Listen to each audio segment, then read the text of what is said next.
Oke. Assalamualaikum warahmatullahi wabarakatuh. Waalaikumsalam warahmatullahi wabarakatuh.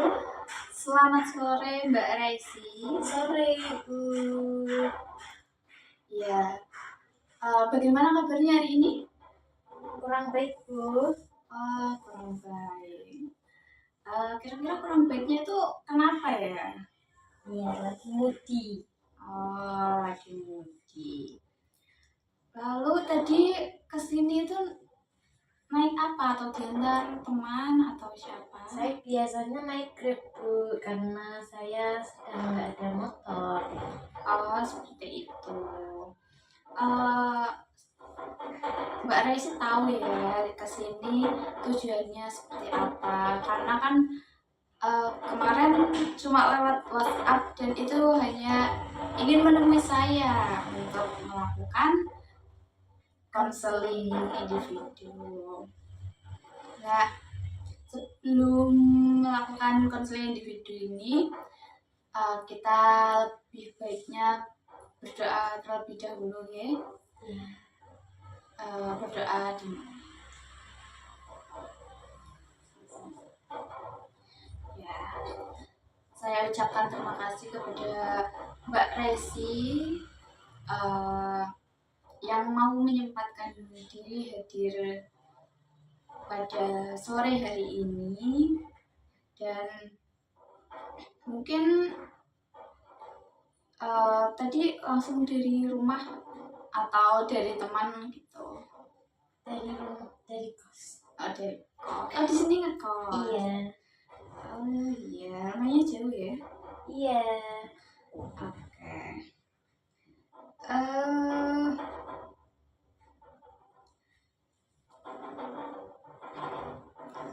Karena di sini Mbak Raisi akan melakukan konseling individu, mungkin sebelumnya Mbak Raisi pernah mendengar lah konseling individu itu seperti apa? Pernah, saya juga pernah konseling Bu.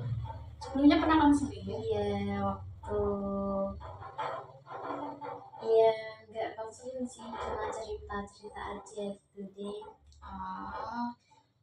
Ya, lalu Mbak Raisi tahu nggak apa pengertian konseling dan tujuannya itu apa?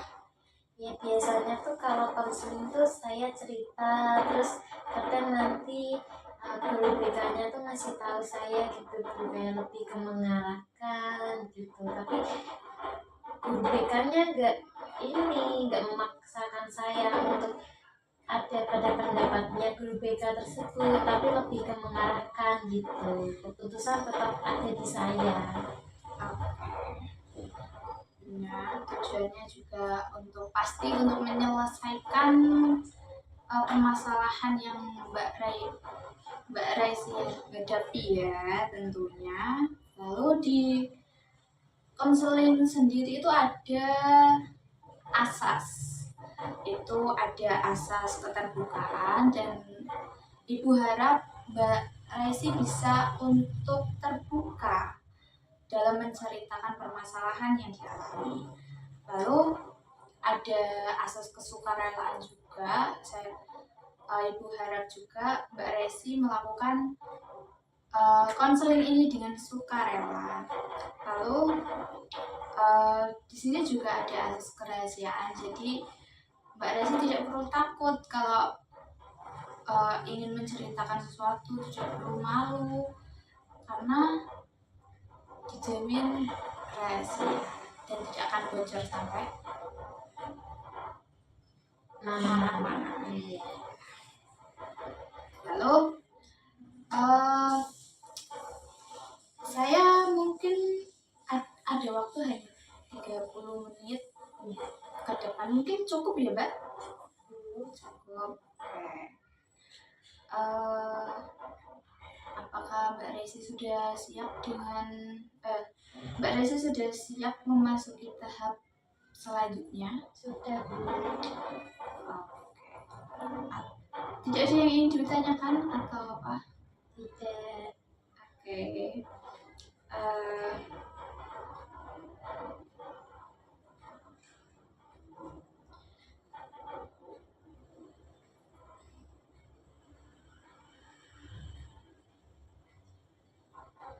Oke. Eh, seperti pasti kan eh, ada suatu permasalahan gitu ya Mbak. Itu Mbak ingin menceritakan permasalahannya itu seperti apa? Saya ingin dengar ceritanya, eh, cerita ingin dengar ceritanya tentang permasalahan yang Mbak alami. Iya, saya tuh akhir-akhir ini apa ya Bu? Saya tuh jadi orang yang pemalas, kayak apa-apa tuh males gitu. Apalagi saya tadi mengatakan bahwa kondisi saya akhir-akhir ini kemudian Bu. Karena apa? Karena saya tuh sebenarnya sudah bertunangan sama cowok saya yang memang masih masih dini sekali ya Bu, saya ya Bu maksudnya. Nah terus tuh saya baru mengetahui faktanya bahwa tunangan saya tuh berselingkuh, bahkan sudah, ya saya tidak tahu itu kategori selingkuh atau tidak, tapi saya mengatakan bahwa itu selingkuh. Karena apa? Karena tunangan saya itu sudah bersetubuh dengan wanita lain, kayak pelacur gitu Bu. Nah saya semenjak itu seperti trauma, saya sakit hati, ada muncul perasaan yang gak terima gitu Bu. Terus ya nggak tahu ya Bu, kenapa ya Bu, semenjak kejadian itu saya tuh, karena dia kan juga pernah berselingkuh dengan LC itu pemandu karaoke Bu. Nah saya tuh jadi waktu itu tuh benci sekali dengan wanita yang seperti itu. Kemudian saya juga benci sekali sama cowok saya sudah ditipu habis-habisan Bu. Padahal cowok saya itu ngaku ke saya tuh bahwa dia tuh memang alim, benar-benar diem gitu. Tapi kenapa kok saya seperti itu kan? Nah dari situ tuh muncul rasa nggak terima. Akhirnya saya menjadi perempuan yang seperti itu. Mohon maaf, saya memang bekerja juga sebagai freelance LC Bu, memandu karaoke seperti itu. Hmm, jadi kamu merasa trauma, merasa kecewa dengan pacar kamu, dengan tunangan kamu ya, karena diselingkuhi. Iya, saya kecewa banget. Dan diselingkuhi dengan LC, tapi kamu juga Iya. melakukan freelance.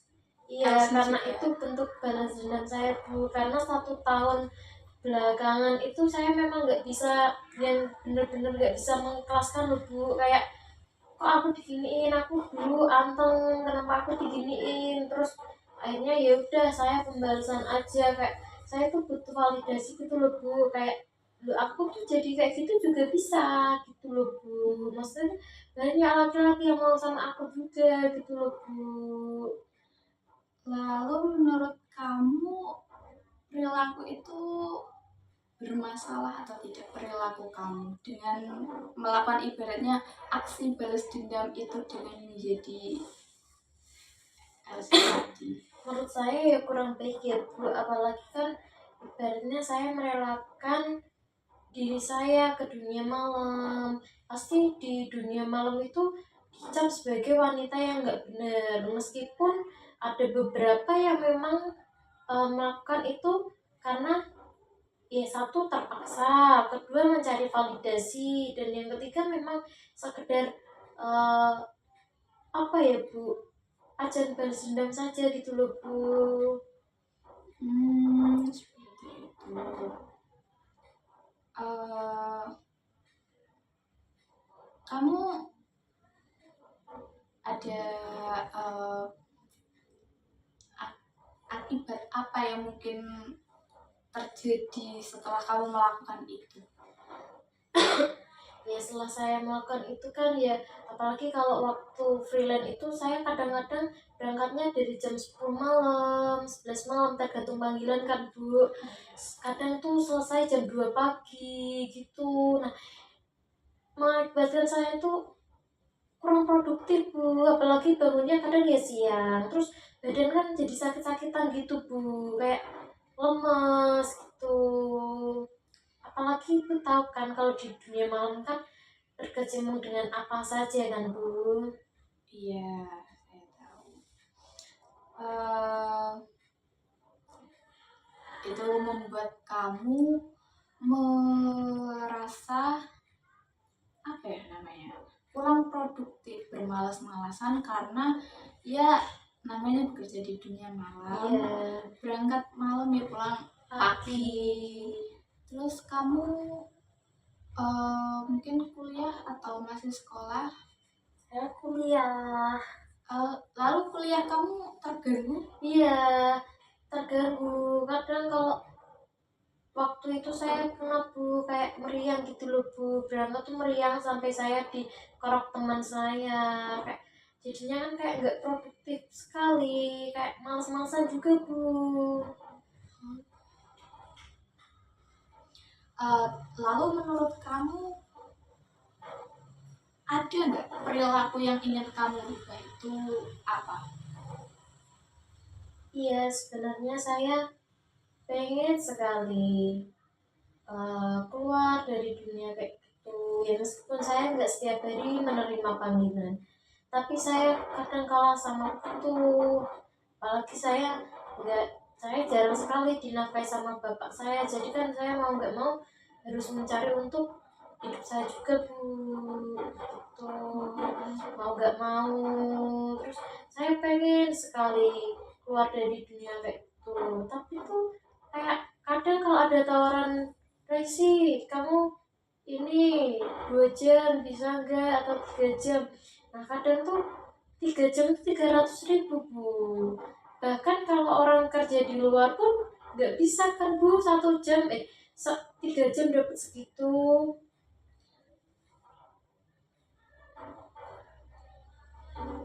Berarti kamu itu ya apa, ya lumayan juga 3 jam 300 Iya, ribu. makanya saya kan bingungnya di situ Bu, saya pengen merubah perilaku tapi ya saya bingung sekali, uang segitu dengan beberapa waktu saja 3 jam.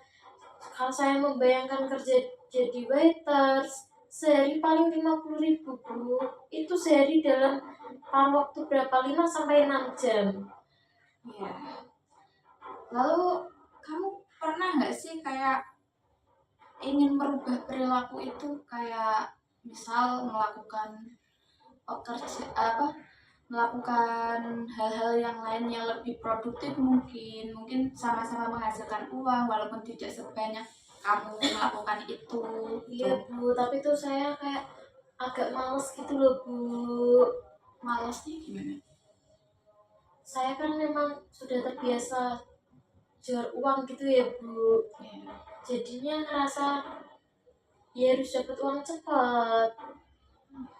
Akan tetapi saya juga bukan tipe orang yang suka mengutip punya orang lain. Ibaratnya saya nggak suka mencuri. Jadi yang saya lakukan pure dengan diri saya. Nggak, kalau saya kan memang pengen dapat uang banyak, tebu maksudnya kan. Tapi saya nggak ada keinginan untuk mencuri barang orang lain atau orang lain, enggak. Saya memanfaatkan kemampuan diri saya. Saya suka bernyanyi gitu. Lalu kamu berarti kalau sebelumnya melakukan merubah perilaku itu belum pernah atau belum mencoba gitu? Sudah pernah saya ya kalau ada tamu WA itu saya pura-pura sudah ada jadwal gitu Bu, kayak supaya tidak dikejar-kejar sama tamu gitu. Tapi ujungnya kembali lagi ke dunia itu atau sudah terlepas atau masih dikejar-kejar lagi? Masih dikejar-kejar tapi saya masih bisa handle, tapi kadang ya Bu, kan sebelumnya kan saya kan kerja sebagai LC itu bukan karena balas dendam saja Bu, tapi karena ya saya butuh uang, karena waktu itu mantan saya kan masih nggak kerja, jadi saya nggak ada yang mencukupi. Nah, mantan saya yang masih mencukupi itu ya mantan saya yang tukang ya bukan tukang selingkuh ya Bu, yang pernah ketahuan selingkuh itu Bu, yang pernah hubungan badan dengan cewek lain. Nah, saya ini juga salah saya juga ya Bu, saya masih menerima sumber sakit saya, tapi gimana ya Bu, saya kayak butuh uangnya gitu loh Bu. Jadi kamu sebenarnya lebih butuh materinya ya. Iya, Butuh butuh materinya ya.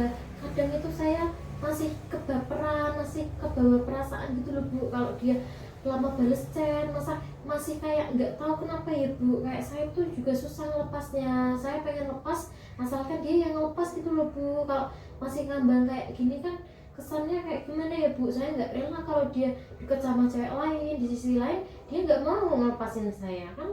Jadi sekarang saya bingung Bu, kayak gimana ini. Tapi finalnya juga saya nggak akan mau nikah sama dia meskipun dia baik sama saya. Ya saya tuh nggak tahu saya sayang sama dia apa enggak, tapi setiap kali saya ada masalah sama dia, saya tuh selalu menggebu-gebu gitu Bu. Saya selalu pengen melukai orang lain, saya pengen nonjokin orang lain gitu. Saya tuh seperti orang yang, saya tuh agresif sekali Bu. Jadi ketika kami melakukan perubahan itu, tujuanmu untuk kedepannya apa?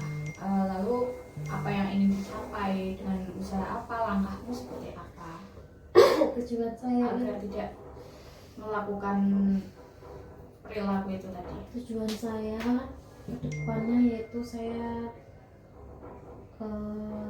lepas dari dunia malam.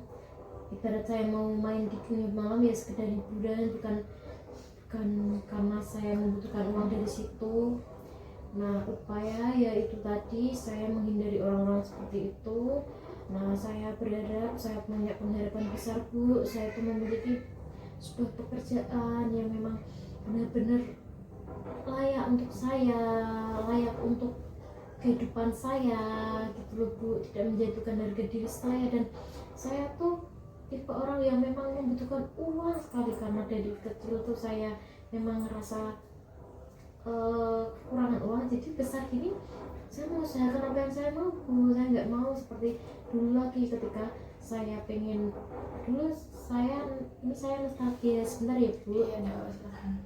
Dulu tuh saya kesusahan sekali Bu, mau makan es krim yang dulu cornetto 5.000 loh Bu, susah sekali, harus jarang sekali. Itu saya merasa sedih sekali, bahkan saya ditinggal bapak saya harus hidup dengan ibu saya dan kakak saya, dan ibu saya pekerjaan dulu cuma pembantu rumah tangga yang gajinya nggak seberapa. Maklum beliau nggak bisa membelikan saya es krim, ibaratnya uang untuk butuh untuk makan sehari-hari, udah bisa makan aja bersyukur. Apalagi dulu saya pengen, kalau ketika di pasar malam tuh saya cuma jalan-jalan gitu Bu, kayak melihat, kalau dulu kan anak kecil kan suka kayak banyak Barbie gitu ya Bu, apalagi cewek kan suka gitu. Saya cuma bisa lihat Bu ketika saya pengen, kalau saya kan manggil mama saya kan mak tumbasin ya, kayak lihat-lihat aja gitu. Kayak dulu saya pernah punya Barbie pun ya bekas orang gitu. Jadi saya merasakan, dari saya kecil merasakan ibaratnya susah kayak gitu. Jadi kan saya kan pahamnya kan besar-besar ini Bu. Dulu waktu kecil saya kan nggak paham, cuma pahamnya kenapa kok nggak dibelikan gitu kan. Jadi saya pahamnya besar-besar ini, saya besar ini paham kayak, oh ibu saya nggak ada uang untuk makan, jadi besar ini saya mengusahakan apa yang saya mau Bu. Saya pengen makan enak, gimana caranya, yang penting saya nggak melanggar norma, nggak melanggar seperti saya mencuri milik orang, enggak. Saya harus gimana caranya saya bisa kerja, saya bisa mencukupi gitu. Oke. Berarti sudah pernah melakukan usaha untuk keluar dari dunia itu ya Mbak ya.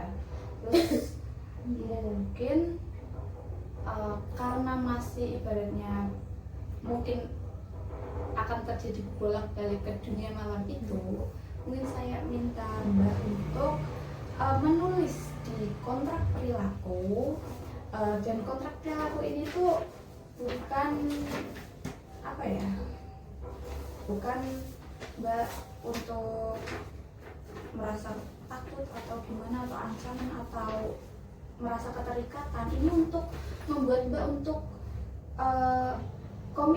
berkomitmen pada diri Mbak sendiri agar mungkin bisa tidak melakukan perilaku yang ya sedikit menyimpang tadi.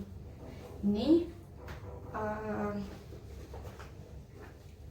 lembarnya nanti Mbak tulis nama, tulis umur, lalu apa saja kira-kira yang ingin Mbak rubah, dan rewardnya itu apa. Iya, Bu.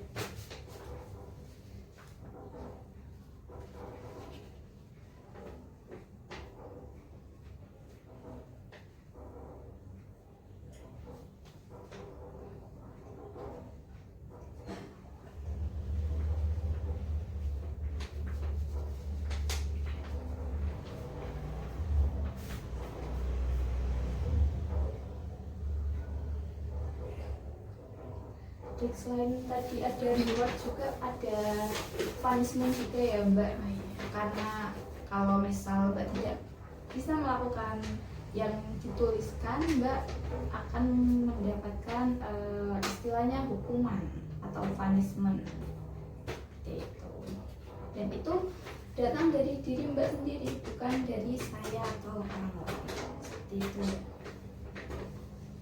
Baik, Bu.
Sudah, Bu. Apakah saya bacakan?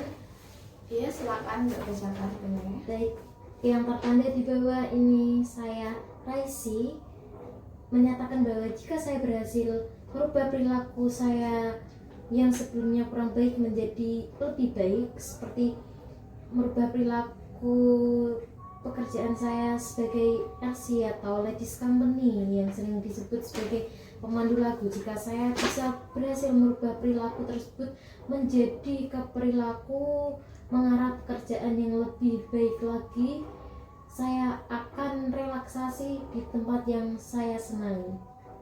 Kemudian jika saya masih belum berhasil, saya tidak akan memberikan punishment atau apapun, akan tetapi saya berkomitmen atau saya berjanji dengan diri saya akan mengulangi hal tersebut berkali-kali. Mengulangi bagaimana? Mengulangi cara yang sudah cara yang sudah Mbak lakukan lakukan untuk menghindari untuk menghindari perilaku tersebut. Oke. Ya. Ya, saya tanda tangan dulu ya Mbak. Itu.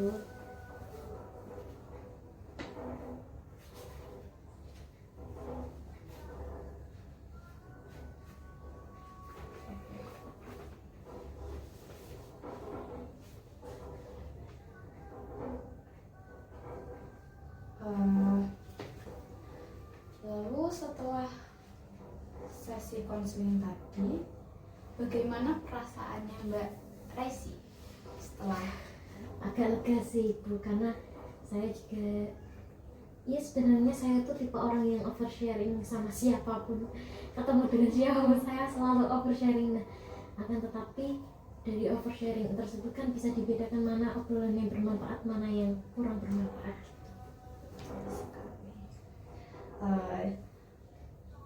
Saya sejujurnya sangat menyukai jika klien atau konseling saya ini memang banyak bicara dalam artian hanya perlu digali sedikit, tapi ternyata wow ceritanya masya Allah. Jadi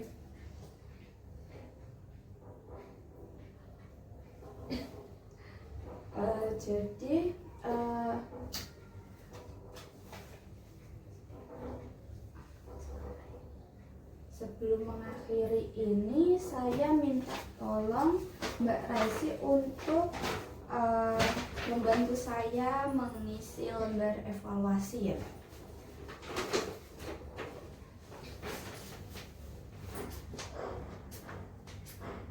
Dicekis saja ya Bu. Iya Mbak.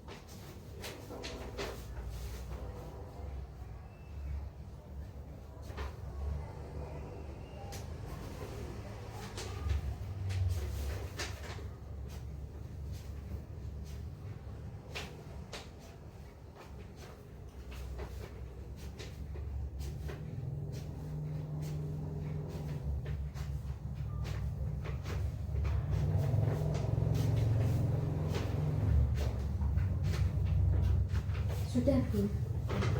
Terima kasih ya. Oke. Apakah Mbak Resi ada pertanyaan setelah sesi konseling tadi? Iya Bu, saya mau tanya. Tadi kan saya sudah ini ya Bu, menuliskan kontrak perilaku. Terus langkah saya selanjutnya apa ya Bu? Langkah kamu selanjutnya nanti saya akan memonitori Mbak Raisi, istilahnya kayak membantu memantau seperti itu, apakah Mbak Raisi benar-benar melakukan apa yang tertuliskan pada lembar kontrak perilaku ini.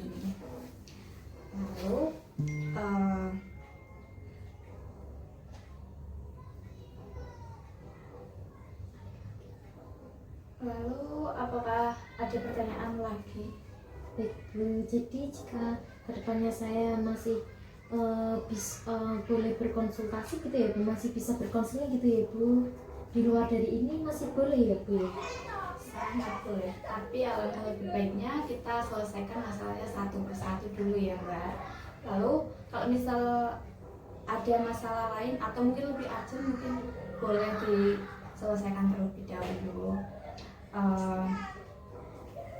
Saya terima kasih sekali kepada Mbak Resi karena telah meluangkan waktu, tenaga, dan ya energinya untuk bercerita dengan saya. Saya harap Mbak bisa berhasil untuk merubah perilaku Mbak dari yang kurang baik tadi ke yang lebih baik lagi, dan apa yang Mbak inginkan tadi semoga akan tercapai juga. Baik, amin. Mungkin mungkin waktu sudah hampir 30 menit ya Mbak untuk sebelum mengakhiri, karena awalnya kita juga berdoa, untuk mengakhirinya juga kita alangkah lebih baiknya berdoa terlebih dahulu. Doa dipersilakan.